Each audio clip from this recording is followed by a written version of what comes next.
মাত্র 5টা অধ্যায় পড়লে তুমি তোমার এ প্লাস নিশ্চিত করতে পারবে জুলজিতে। আসসালামু আলাইকুম, কি অবস্থা সবার?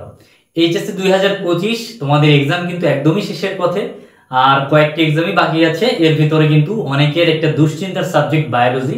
অলরেডি তোমরা বোটানি এক্সামটা দিয়ে ফেলছো, এখন জুলজি এক্সামটা অনেকে দেখা গেছে যে এখন মেইন টার্গেট, কারণ বোটানিটা খারাপ হয়ে গেছে, আমাদের জুলজিটা ভালো করে দিতে হবে।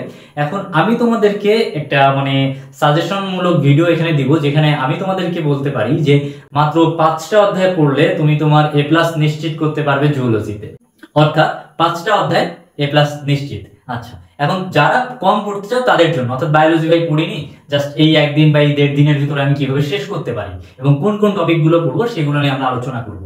এবং তোমরা যারা সবগুলো চ্যাপ্টারে কমপ্লিট করতে চাও সেটার জন্য আমাদের সাজেশন রেডি আছে। তো আর দেরি না করে চলো আমরা শুরু করি। দেখো আমি এখানে চ্যাপ্টারগুলো লিখে রাখছি। এখন একটা জিনিস খেয়াল করো, আমি কিন্তু চ্যাপ্টারগুলো জুলজির চ্যাপ্টারগুলো সিরিয়াল ওয়াইজ লিখিনি, আমি কিন্তু এখানে মার্কিং করে রাখছি। এটা তোমরা বুঝতেই পারতেছো যে ভাই চ্যাপ্টার 3, 4, 11, 1 এই 4টা অধ্যায় থেকে কনফার্ম নিশ্চিত থাকো 5টা এমসিকিউ তো কমপক্ষে আসবে। কয়টা? 5টা সিকিউ এই অধ্যায় থেকে পাচ্ছ, ঠিক আছে? 5টা সিকিউ তুমি এখান থেকে পাবে, শিওর, গ্যারান্টি। ওকে, আর এরপরে এখানে আমি একটু দেখো 3 অধ্যায়ের আমি কিন্তু একটা সাজেশন এখানে দিয়েছি, একটু খেয়াল করো, আমি একটু সাজেশনটা বুঝাই দিই তোমাদেরকে। দেখো প্রথম যেটা গুরুত্বপূর্ণ, এখানে একটা চিত্র দিছি, এটা সবাই মনে হয় দেখছো, যদি না দেখে থাকো তোমরা যখন টেস্ট পেপার খুলবে তখন দেখবে এই চিত্রটা সব জায়গায় আছে। পাকস্থলী, যকৃৎ, অগ্নাশয়, পিত্তথলি, এই 4টা জিনিসের ছবি দেওয়া থাকবে। অথবা উদ্দীপকে আরো কিছু বলে থাকতে পারে, যে ধরে নিলাম সকালবেলায় বলছে যে সকালবেলায় গোলাম রাব্বি রুটি, গরুর মাংস এবং ঘি দিয়ে নাস্তা করছে। এখন এইখানে বলবে যে ওই খাদ্য পরিপাক বর্ণনা করে, এবং সেটা যান্ত্রিক এবং রাসায়নিক দুইটাই বলতে পারে। কোথায় কোথায়? মুখগহ্বরে, পাকস্থলীতে এবং ক্ষুদ্রান্তে, এই 3টা জায়গায় যেগুলো 2টা জায়গা অথবা একটা জায়গায় বলতে পারে যে উক্ত খাদ্যের পরিপাক বর্ণনা করো, যান্ত্রিক অথবা রাসায়নিক পরিপাক বর্ণনা করো মুখগহ্বরে অথবা পাকস্থলীতে। একটা কোশ্চেন হয়ে গেল। আরো একটা প্রশ্ন কি হতে পারে, যে পরিপাক বিভাগে অগ্নাশয় এবং যকৃতের ভূমিকা, বর্ণনা করতে বলতে পারে। এখন একই সাথে শুধু যদি যকৃৎ থেকে আসে তাহলে যকৃতের সঞ্চয়ী ভূমিকা আর একটা হলো বিপাকীয় ভূমিকা, এই দুইটা, সঞ্চয়ী ভূমিকা এবং বিপাকীয় ভূমিকা, এটা কিন্তু আসতে পারে, এই একটা বিষয়।